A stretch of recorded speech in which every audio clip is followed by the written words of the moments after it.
Hello everyone, welcome to the very first video of our channel Science Matters. My name is Trina. I'm an astrophysicist and an online coding instructor. So the very first video I'm choosing to make for my channel is the origin and etymology of the trigonometric functions, because trigonometry is where math and geometry really marries and creates that wonderful relationship that astrophysicists and astronomers use to translate from two-dimensional world to three-dimensional celestial sphere. However, when I also teach coding to my students, some of the times we have to encounter some geometry and trigonometric ratios or relationships. And I believe the way I learned it at school and the way my students are learning it at school, it's really just asking them to memorize the trigonometric ratios instead of telling them the origin and etymology of the ratios. So I did some little research and I would love to share my knowledge of trigonometric functions, their origin and their etymology with you, and I hope that this video will help you understand how the trigonometric functions came to be and what their origin really was. So before we begin, I also want to let you know what does the word trigonometry really stand for. It's actually a combination of two Latin words, trigonon, which means triangle, and metron, which means measure. So trigonometry is really a branch of geometry where we talk about the triangles, the measures of their angles and their sides, and the relationship all over. So if I dive a little bit deeper into trigonometry, the first few things we want to know are the trigonometric functions. So usually there are 6 trigonometric functions, but 3 of those are the main functions and the other 3 are the complementary functions. So in my video, I will first talk about the main trigonometric functions, and from there we will see how easy it is to just derive and talk about the rest 3.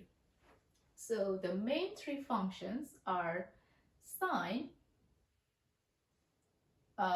We sometimes write it with S-I-N-E, but usually in math we omit the E, so it will actually become S-I-N, but you will still pronounce it as sine. And then you have sec, which is S-E-C, and then tan.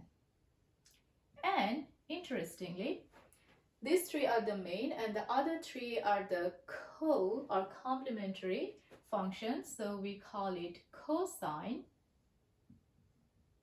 and then we have cosec,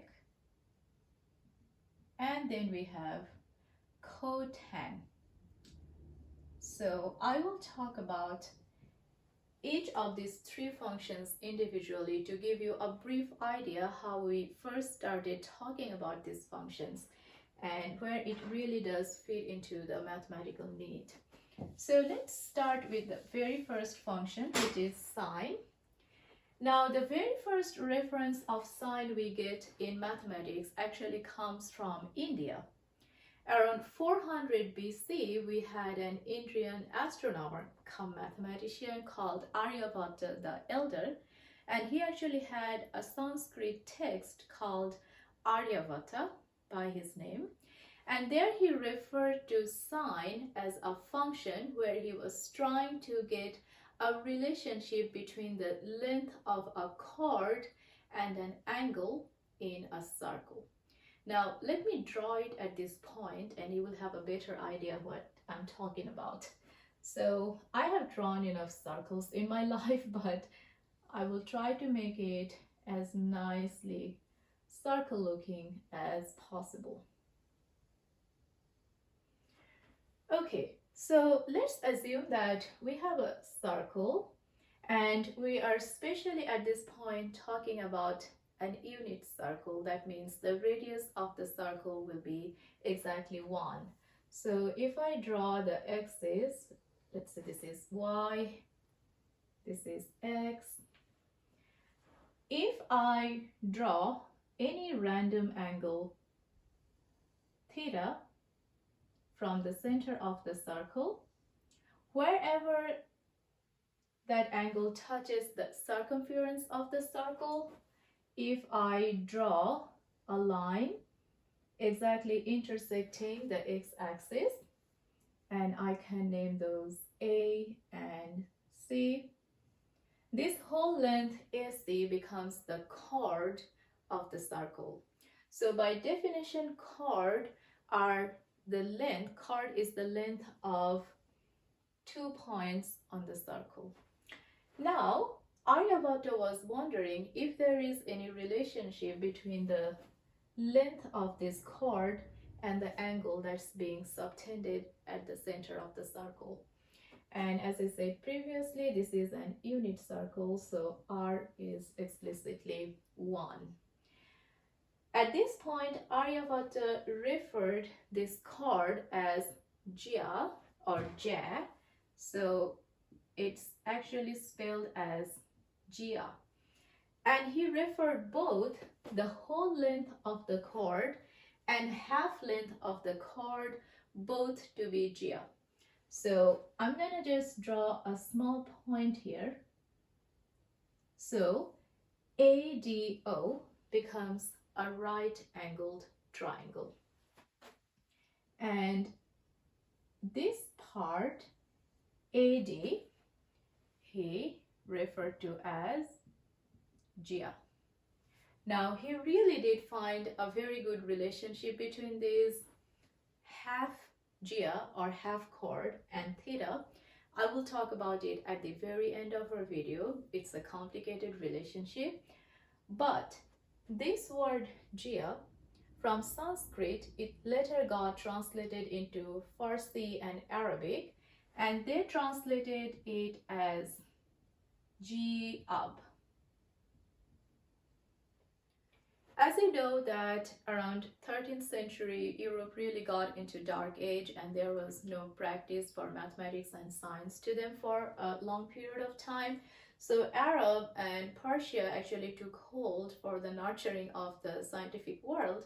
And when Europe took it back again, they were starting to translate all the Arabic words and synonyms into their own way. So they took this Arabic word Jia, which was abbreviated as JB, and they actually translated it into the Latin word sinus, S-I-N-U-S.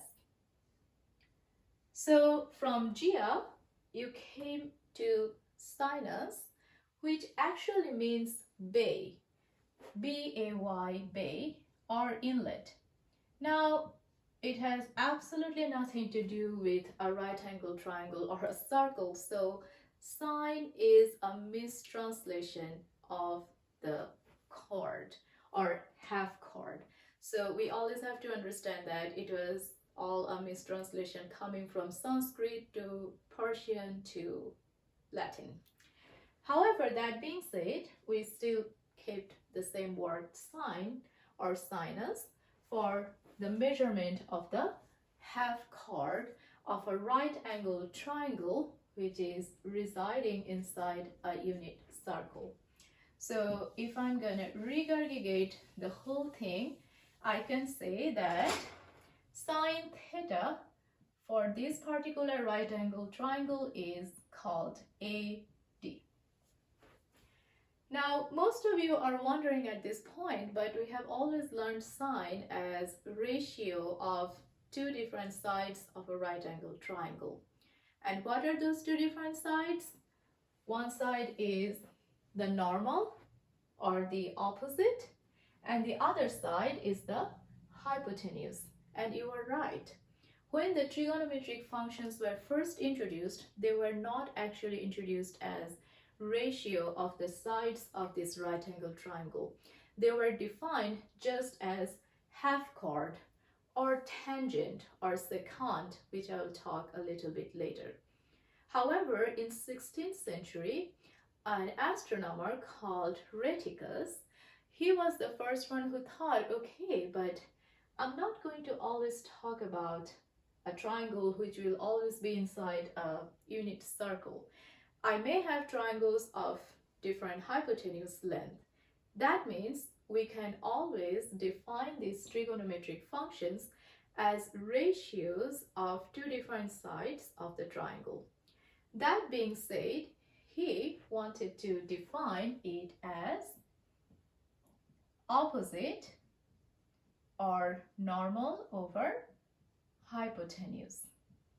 So sine is really the function which is the ratio between opposite and hypotenuse. But in this special case, as you see, the hypotenuse OA is exactly 1, so we can omit that. So we can exactly get the definition of sine, which is the half chord length of the triangle. So that is the story of sine. Now let's move on to the next function, which is tan. Now the name tan actually comes from the word tangent, and most of you are pretty much familiar of a tangent of a circle. It's basically a line that touches the circle at any point. So tangent comes from the Latin word tangier, if I'm pronouncing it right. Tangier basically means to touch, and that's a very nice name. So let me draw it into the context. So let's say I have a point here at this point of the circle, and I draw a nice tangent to it. I can call it anything. Let's say I call it E and F. And this nice tangent line only touches the circle at this point. We can call it G. Now what happens? We need to find how the tan function has been originally defined. So I'm gonna just clean up this mess a little bit, as we have already talked about the sine. So I will clean out this area and I will extend this a little bit, and I will draw a I'm going to talk about this bigger triangle. I'm going to call it, let's say I'm running out of letters, I will call it P. So now we are talking about another right angle triangle, POG. Now in this right angle triangle POG, PG is the length of the tangent, and PG is the original definition of tan theta. Now again, you know that we know tan theta as ratio of two different sides of a triangle, and you are right that tan theta is originally defined as opposite over adjacent. And how do we define the adjacent here? Adjacent is basically the side of a triangle which is adjacent to the theta itself. And for this particular triangle, as you see, OG, the whole length is again r equals to 1, because that's again the radius of the circle itself. So opposite over adjacent became PG over OG, which is just PG. So tan theta basically is the length of the tangent of this right angle triangle POG. So I believe so far we are doing great. Why don't I go ahead and talk about the last important function, which is called sec. Now sec again comes from another Latin word, secant, and that actually comes from the previous Latin word secar, which means to cut.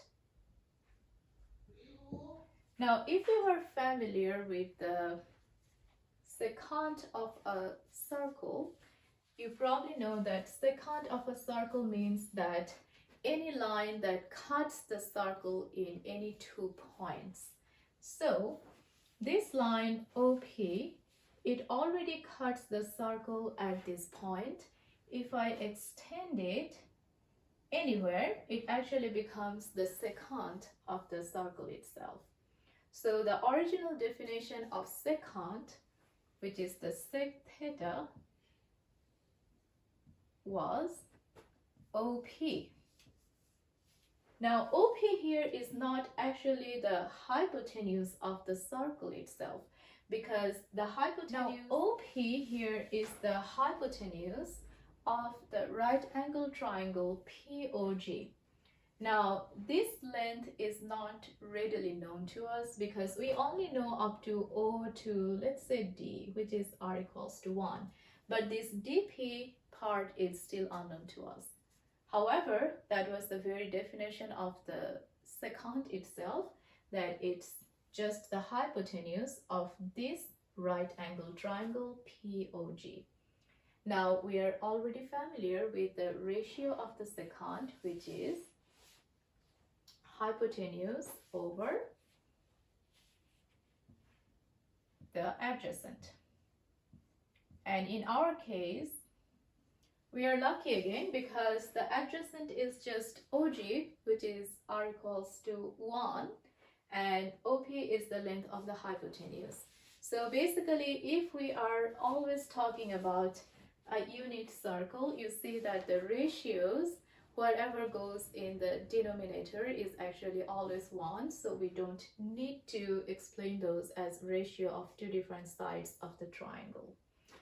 So if I write down all of those nicely, then it will probably make more sense. So starting from sine theta, that is the half chord, I need to give it a name, which is BD. You can also explain it as BD over OD, which is our regular definition, opposite over hypotenuse. We can also talk about tan theta, which is PG.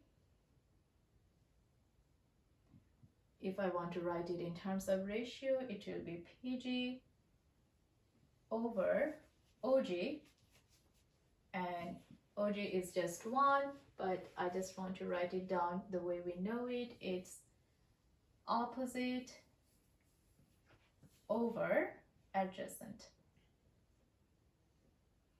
But you probably noticed that for sine theta, the opposite actually means dB.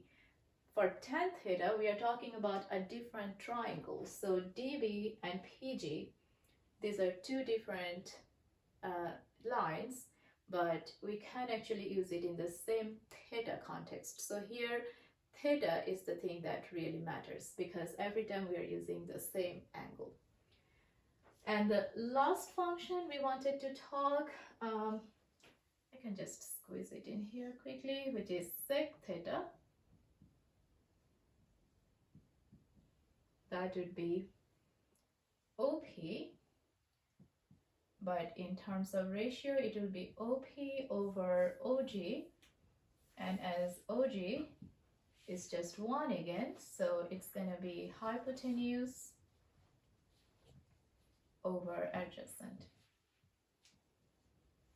Now, if you deeply understand these three main functions, you can probably imagine that the rest are the complementary angles for all these functions. So a cosine, okay, I'm gonna try to erase and just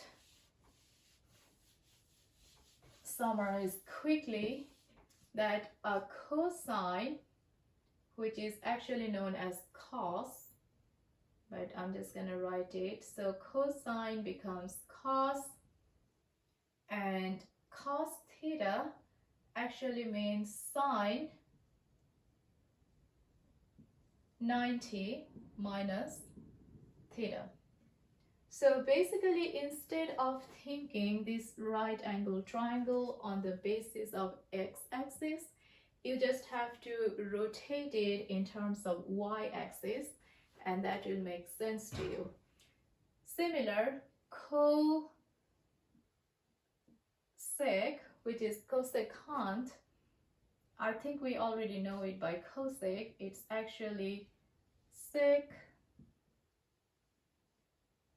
90 minus theta. And finally, cotan theta is basically tan theta, tan 90 minus theta. So I personally believe if you understand the sine, sec, and tan functions, getting the complementary angles are just really easy. You basically take the complementary in compared to the 90-degree angles. So I really hope this video was helpful for you, especially visualizing how we can relate the right angle triangle in the context of a unit circle, and how we can define the sides of the triangle as trigonometric functions, and later we can write those as trigonometric ratios. Thank you very much and have a great rest of your day.